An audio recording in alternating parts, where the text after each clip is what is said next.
नमस्कार, मैं योगेश त्रिपाठी आज एक बहुत ही संवेदनशील विषय में आपसे जुड़ने जा रहा हूँ। आपको पता ही होगा कि 3 साल की एक बच्ची वियाना जैन, जो जैन धर्म से संबंधित थी, संथारा के नाम पर उसके जीवन को समाप्त कर दिया गया। ये मात्र एक घटना नहीं, बल्कि पूरे भारतीय समाज को हिला देने वाली एक घटना है। अगर एक यूपीएससी एस्पिरेंट्स के तौर पे हम इस पे बात करें तो तमाम तरह के सवाल हमारे दिमाग में आते हैं।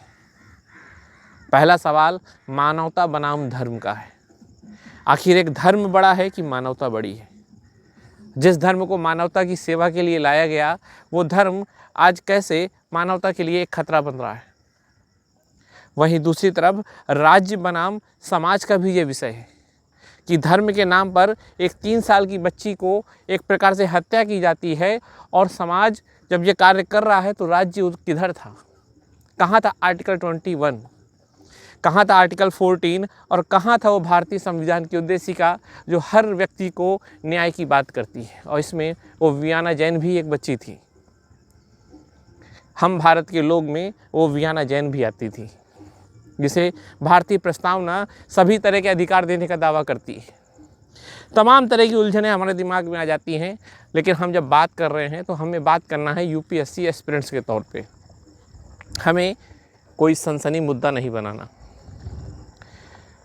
हमें बात तर्क पे करनी है। आइए हम लोग अपनी चर्चा शुरू करते हैं। याद रखिएगा, जब हम बात कर रहे हैं तो ये केवल जैन धर्म की एक संथारा प्रथा से जुड़ी बात नहीं है। इसमें तमाम तरह के डिस्कशन शामिल हो जाएंगे, क्योंकि कहीं ना कहीं सबका स्वरूप भी वैसा ही होगा। इसमें संथारा और आत्महत्या के बीच में हम तुलना करेंगे कि कैसे संथारा और आत्महत्या एक हैं और एक दूसरे से बिल्कुल अलग भी हैं। तमाम तरह के लोग कहते हैं कि संथारा एक आत्महत्या है, वहीं जैन धर्म के समर्थक मानते हैं कि संथारा एक आत्मकल्याण का मार्ग है। फिर हम समझेंगे कि यूथेनेसिया, इच्छा मृत्यु और संथारा में क्या अंतर है।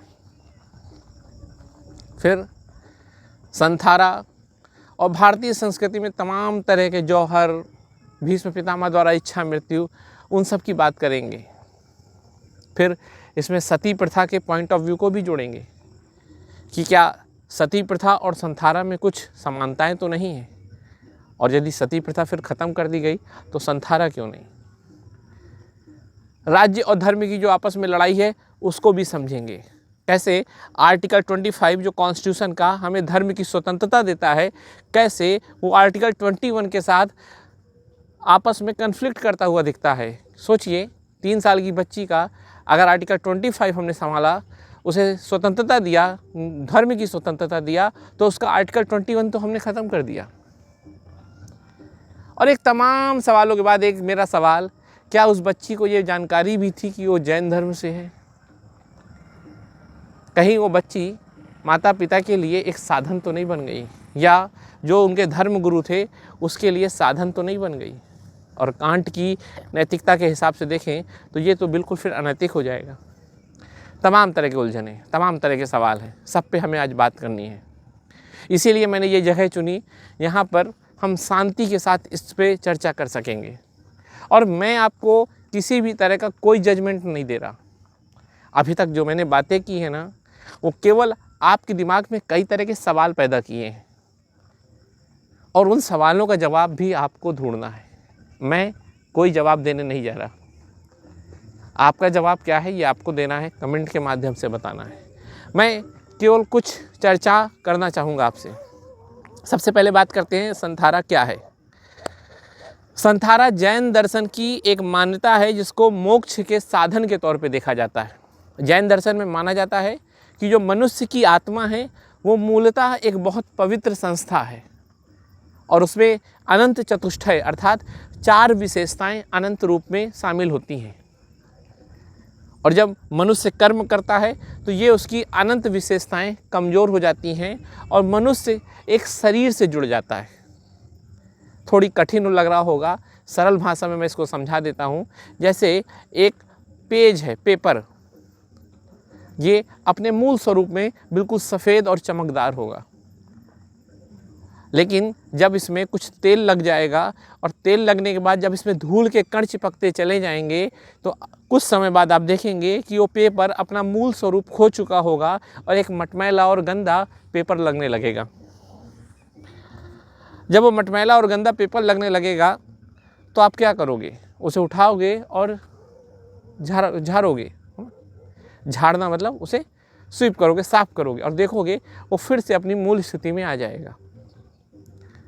यही कुछ आत्मा के संबंध में है। जैन दर्शन आत्मा को जीव कहती है और वो मानती है कि जीव जब कर्म की इच्छा कर लेता है और कर्म की जो इच्छा है जब आसक्त हो जाता है तो तेल की तरह होता है और फिर उसमें कई सारे जीवन के कर्म जुड़ते जाते हैं और वो शरीर बन जाता है और वो अपने मूल स्वरूप को खो देता है।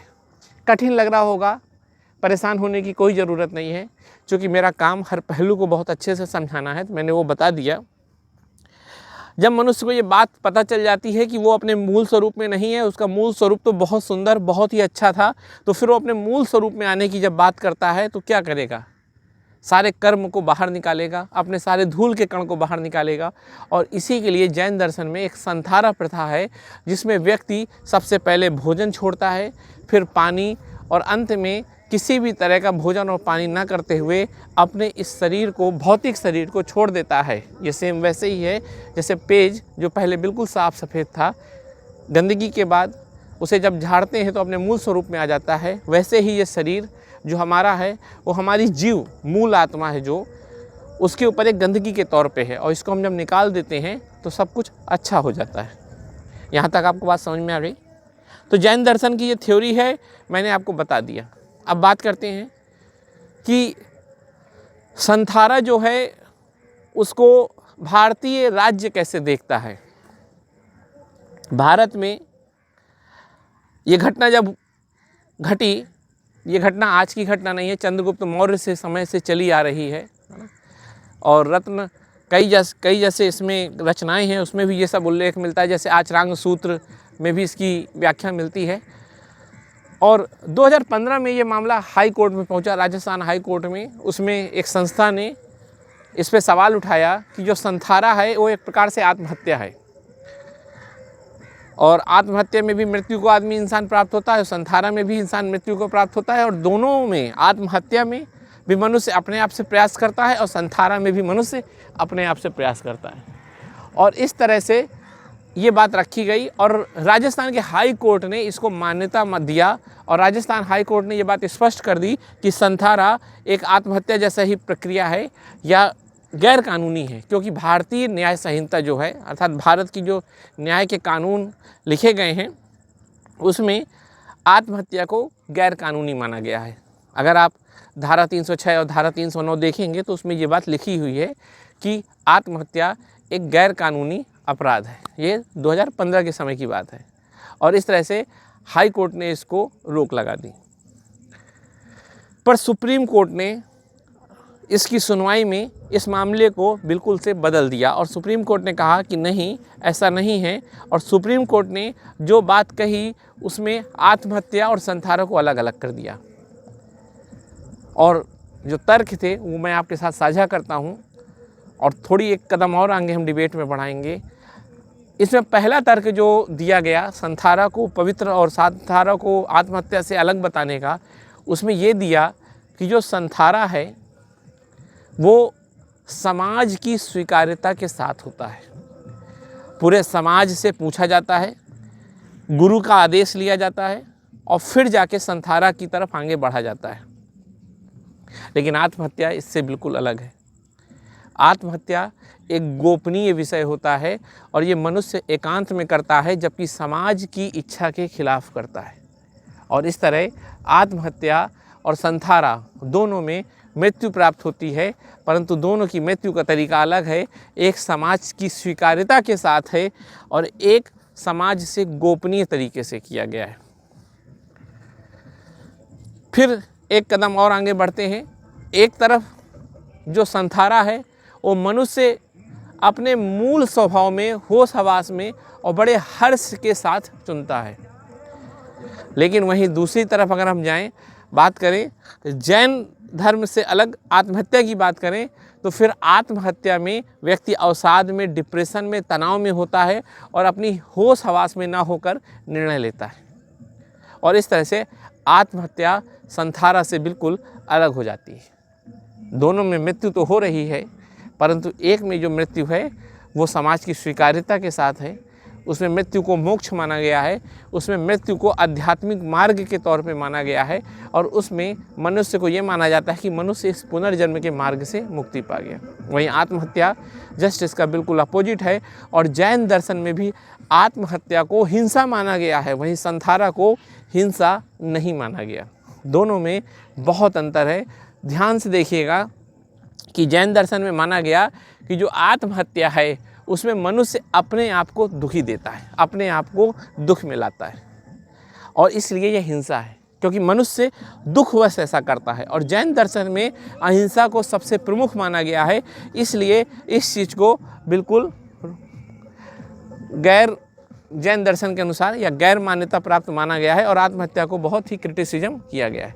लेकिन वहीं दूसरी तरफ अगर बात करें संथारा की, तो संथारा में मनुष्य जीवन और मृत्यु के डर से परे हो जाता है। मृत्यु से वो डरता नहीं है, जबकि मृत्यु के पार के जीवन को वो महसूस करता है। दोनों का बहुत इंटेंशन अलग है, आपको समझना पड़ेगा। और ये मैं इसलिए बता रहा हूँ कि हमें इसको बहुत अच्छे से समझना पड़ेगा। हमें भावुक होकर नहीं सोचना, हमें जैन दर्शन को भी ध्यान में रख के ही सोचना होगा, तभी हम एक अच्छे निर्णय पे पहुँचने का प्रयास करेंगे। इस तरह की बात समझ में आ गई। तो आत्महत्या और संथारा में अंतर कैसे है, ये बात मैंने बहुत स्पष्ट आपको कर दिया।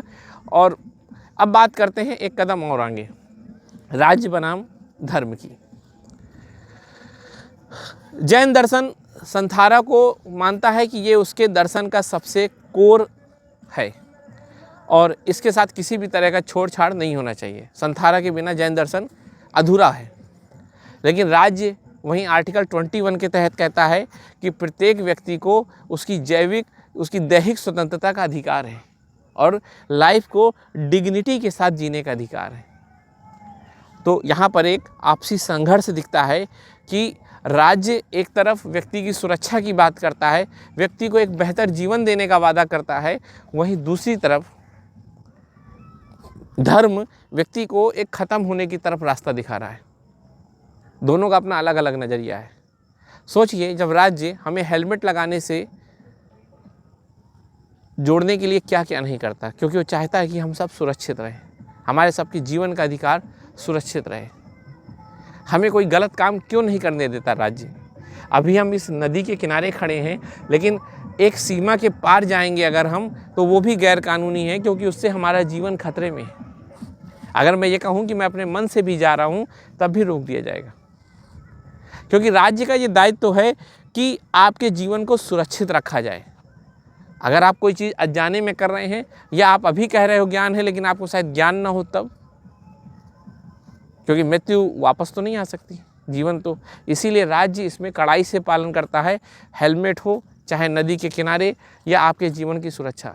तो फिर संथारा में क्या होगा? तो राज्य को संथारा रोक देना चाहिए, क्योंकि कई तरह की ऐसी धार्मिक गतिविधियां थी, जैसे सती प्रथा रोका, क्योंकि सती प्रथा के कारण कई लोगों की जान गई। तो जब सती को रोका, तो फिर संथारा को क्यों नहीं रोकना चाहिए? लेकिन जब बात अब जैन दर्शन के अनुसार करें, जैन धर्म के अनुसार करें, तो जैन धर्म कहता है कि इसी संविधान ने आर्टिकल 25 में हमें पूरी आज़ादी दी है अपने मूल सिद्धांतों को मानने की। मैं यहाँ पर एक शब्द बोल रहा हूँ, मूल सिद्धांतों को मानने की, क्योंकि मैं आपको बता दूँ कि जो भारतीय संविधान में आर्टिकल 25 है, उसमें कहा गया है कि धर्म की स्वतंत्रता है, पर धर्म की स्वतंत्रता के नाम आप कुछ भी नहीं कर सकते। आप कल कह दो कि धर्म की स्वतंत्रता में किसी की हत्या करना है, और फिर कहो नहीं, ऐसा नहीं। 3 तलाक इस्लाम धर्म का हिस्सा है कि नहीं, इसी पे बड़ी लंबी बहस चली, और इस्लाम धर्म में जो 3 तलाक को रखना चाहते थे, वो ये बात नहीं सिद्ध कर पाए कि इस्लाम और 3 तलाक एक है। और इसीलिए सुप्रीम कोर्ट ने कहा कि 3 तलाक इस्लाम की मूल संरचना नहीं है, जबकि इस्लाम के बाद में जोड़ी गई एक संरचना है, और इसलिए इसे आर्टिकल 25 के तहत आने को नहीं मिलेगा। पर बात जैन दर्शन की अगर देखें तो जैन दर्शन में जो संथारा है वो उसके मूल स्वरूप में है, तो ये मामला और कॉम्प्लिकेटेड हो जाता है। बात को बहुत ध्यान से समझिएगा, हम लोग बहुत गहराई में उतर चुके हैं इस डिबेट की। शायद जो उन्होंने सुनना शुरू किया था उसमें से 80% लोग फेडअप कर चुके होंगे और छोड़ चुके होंगे, पर मेरा काम आपका ऊपर उठाना है, इसलिए मैं सारी चीज़ों को एक साथ बताऊंगा। मैं बार बार कहता हूं मुझे यूट्यूबर बनने का कोई शौक़ नहीं है, इसीलिए मुझे भीड़ से मतलब नहीं है। आप 2 या 1 भी सुन रहे होंगे तो बहुत है। बात फिर समझते हैं हम, तो यही है कि भारतीय राज्य कहता है कि मूल जीवन है, पर जैन दर्शन कहेगा कि धर्म की स्वतंत्रता है, तब क्या करेंगे? और ये डिबेट कैसे ख़त्म होगा? ये सबसे बड़ी एक डिबेट है। आर्टिकल 25 जहाँ जैन दर्शन को संथारा के लिए अधिकृत करता है, वहीं आर्टिकल 21 मनुष्य के जीवन को महत्व मानता है। आर्टिकल 14 खा या 14 बी जो कहता है कि सबको समान संरक्षण राज्य के द्वारा दिया जाएगा। तमाम तरह की उलझने हैं, बताइए इसको कैसे संभाला जाएगा? आर्टिकल 25 बनाम 21, इसको सोचिएगा आप। यहाँ 25 जैन दर्शन को मजबूत बना रहा है संथारा के संबंध में, वहीं आर्टिकल 21 राज्य को मजबूत बना रहा है जीवन की सुरक्षा के संदर्भ में। अभी बात वियाना जैन की तो बिल्कुल करना मत, क्योंकि वो एक अलग विषय है। अगर हम किसी की भी बात करेंगे तो एक सवाल उठता है कि वो 25, 21। फिर बात चलते हैं दूसरी तरफ, बात करते हैं समाज और राज्य की। आखिर समाज की जो परंपराएं हैं, जो संस्कृतियां हैं, क्या उन्हें बिना तर्क के मानना चाहिए या राज्य के द्वारा उसमें कई तरह की रिस्ट्रिक्शन लगाई जानी चाहिए? ये भी एक सवाल है, सोचिएगा। अगर राज्य हर चीज़ में रिस्ट्रिक्शन लगाने लगेगा तो समाज फिर अपना मूल स्वरूप खो देगा और समाज एक मशीन बन जाएगा। और जब बात भारतीय संस्कृति की करें तो ये बिल्कुल एक अलग सवाल बन जाता है, क्योंकि भारतीय संस्कृति कई हजार सालों को साधे हुए चली आ रही है। अगर उसमें राज्य हर मामले में इंटरफेयर करने लगेगा तो फिर वो भारतीय संस्कृति का स्वरूप भी समझ पाएंगे कि नहीं समझ पाएंगे? बहुत सारे सवाल हैं। अब आते हैं हम अपने मूल सवाल में, वियाना जैन में। मैं आपको कुछ नहीं बताने जा रहा, बस आपसे पूछूंगा कि आप मुझे एक बात बताइए, क्या वियाना जैन को ये पता था कि वो जैन है? क्या मनुष्य या वियाना जैन के माँ बाप ने अपना दिमाग नहीं यूज किया? एक धर्म गुरु के आदेश पे अपनी बच्ची की ऐसी स्थिति कर दी जिसे हम कभी वापस नहीं कर सकते। क्या वियाना जैन के माँ बाप को ये नहीं पता था कि वो क्या करने जा रहे हैं? क्या भगवान ने उनको मस्तिष्क या तर्क की क्षमता नहीं दी? क्या आस्था को इतना हावी हो जाना चाहिए कि तर्क को कोई जगह ना मिले? मैं आस्था का विरोधी नहीं हूँ, मुझे भी पता है कि धर्म और आस्था के बिना मानव अधूरा है, पर एक सवाल है कि आस्था और तर्क का क्या संतुलन होना चाहिए? आप मुझे बताइए। क्या धर्म गुरु को ये नहीं सोचना चाहिए कि किस उम्र की बच्ची को धर्म की परंपराओं के साथ जोड़ा जाए? और सबसे बड़ा सवाल, क्या अब ये समय नहीं आ गया कि हमारे राज्य को कुछ ऐसे नियम बना देने चाहिए कि एक बच्चे के ऊपर किसी भी तरह की जाति, धर्म या किसी भी तरह की कृत्रिम पहचान को थोपने से पहले एक बार सोचा जाए कि उस बच्चे का पहले मानसिक विकास तो हुआ हो? मैं जानता हूँ ये बहुत ही आदर्शवादी स्थिति है, आइडियल एक कंडीशन है और इसकी संभावना बहुत कम है, लेकिन आपसे चर्चा तो मैं कर ही सकता हूँ। क्या ऐसा नहीं हो सकता कि 10 साल तक बच्चे की कोई जाति, कोई धर्म ना हो? आज हम किस जाति और किस धर्म के हैं ये हमने स्वीकार किया कि हम एक्सीडेंटल तौर पे वहाँ पर आ चुके हैं?